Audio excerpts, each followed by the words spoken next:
Back to the channel, everybody. Okay, got a project that I'm going to tinker with tonight.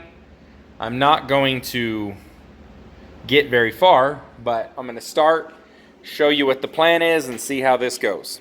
I run a dumpster business, and we come up, people throw stuff away in the trash all the time.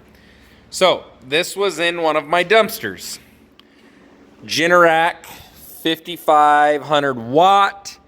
680, starting watts, yada, yada, yada. Doesn't say a year or anything.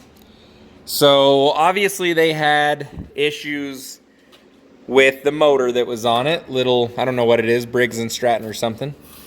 So it hadn't been sitting for super long. It built up a little bit of rust, but this still turns. So usually these things, the valves sink in. So most likely they took off the cylinder head, found that the valves were jacked up, threw all that away. I think there was the other parts in this, but I just grabbed this guy here. I don't really care about trying to fix the motor side. What I want to do is I'm going to take this off and I'm going to see if I can turn this into a PTO generator. I haven't thought about this very much. It says things here. Let's see what this says. Watts, serial number, AC, 122. Doesn't say, okay. Anyways, I don't see any years or anything on there. So I want to see if I can turn this with a generator. I have no idea how fast the motor has to turn. I don't see any specs, but the first plan is I'm going to separate the engine off of it. And I got to figure out how to turn the generator and see if it works. See if I can get 120 and 240 out of it. Right? Is that what that said? 240? Yeah, 240. Okay. So, get it working, and then I got to figure out the RPM. So, tractors spin at what? 540 RPM. This thing probably spins in the neighborhood of 1800 or something. I don't know how I'm going to accomplish this, but my plan is to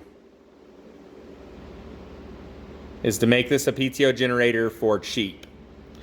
500 hours. That says 500.8. You can't see the 8. But anyways, 500 hours. That's not a lot. I'm not surprised the engine failed because engines these days suck. But generator should be good. I don't even know if it really mattered if it got rained on or anything, which it did, but yeah, that's the plan. See how this goes. I'm going to take it apart tonight and then start developing one, how to run the generator to test it, two, what RPM it needs and how to make the tractor run this at the right RPM. Here we go. I don't know if it's best light on, light off, but that was a little bit more integrated than I thought. So we have the generator side here. I took it apart backwards. So I'm going to have to take that off because you can see that brush or whatever that is will have to be moved out of the way to put that together. And I think I'm going to take this off because it's like really bulky and kind of, I'll just throw this rack to the side just in case I decide to use it. So, we have the internals to the generator, cast aluminum fan, fan for the engine side, the housing, and this housing is also the crankcase. So we've got governor, the main bearing, cam bearing, something like that, some other pieces.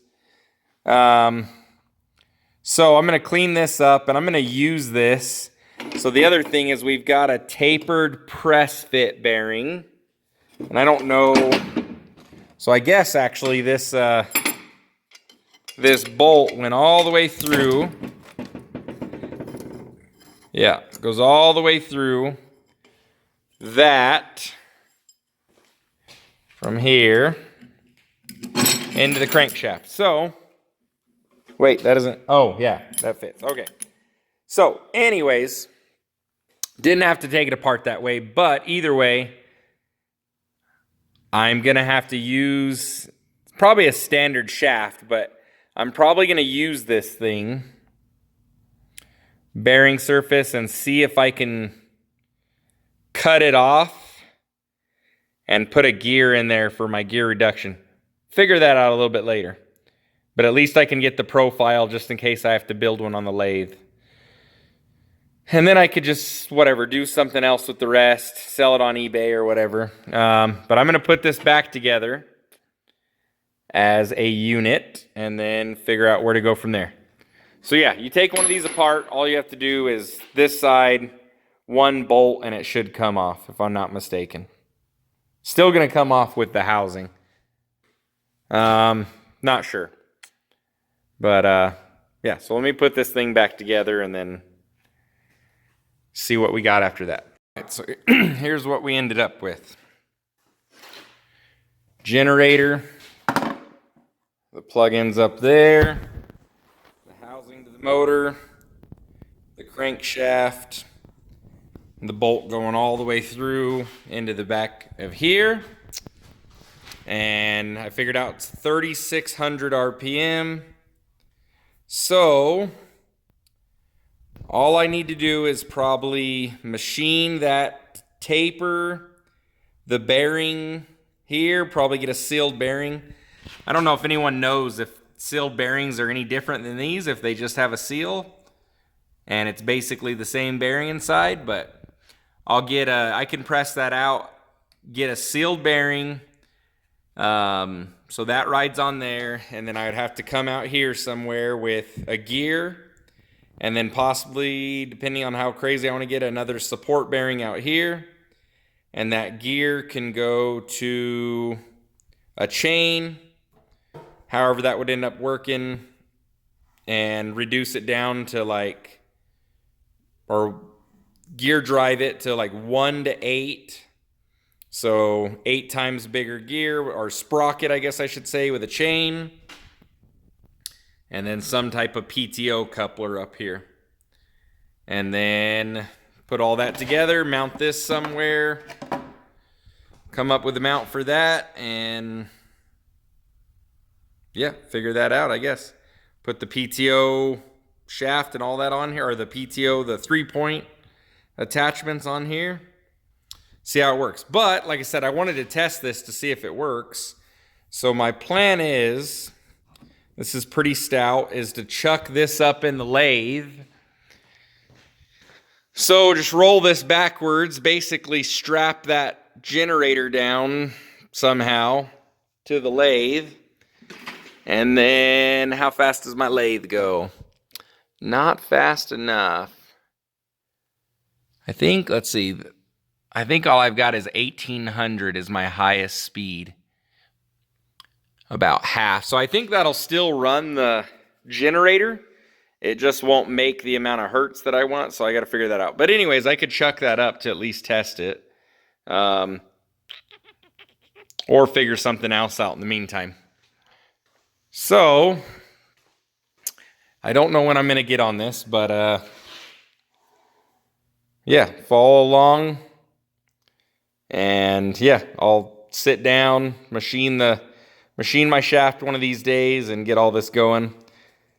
Not sure how people test these. If I was crazy, I can just do something stupid like somehow.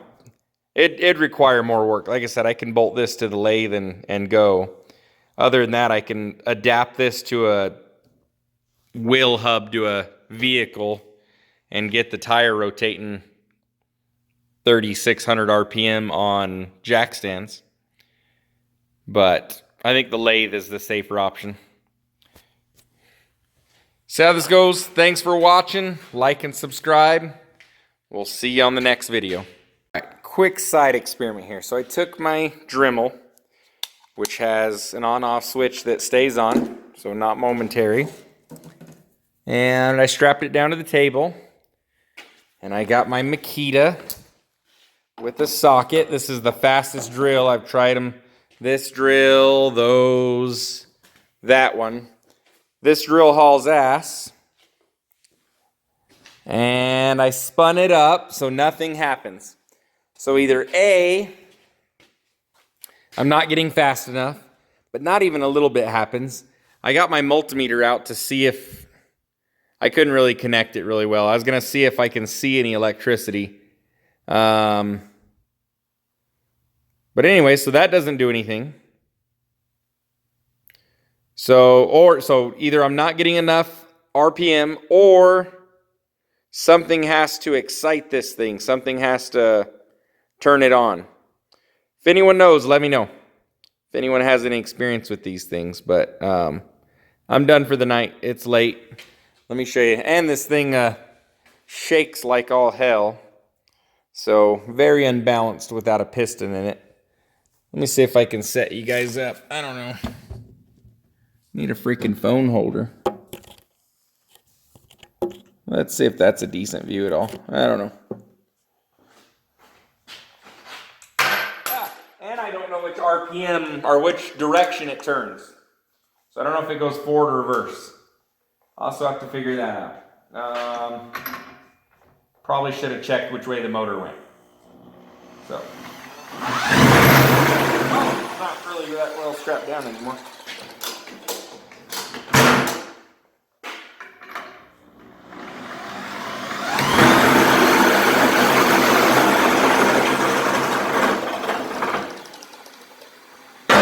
Shakes like a son of a bitch. So, I'll experiment with it another day. Let me know if anyone's tried this. I'll look online. I don't know if this has been... I haven't even really looked. I just seen this thing. I was like, I'm going to freaking... I've been wanting a PTO generator. I was like, I'm going to turn this into one. Without even really researching it, but... See you on the next video.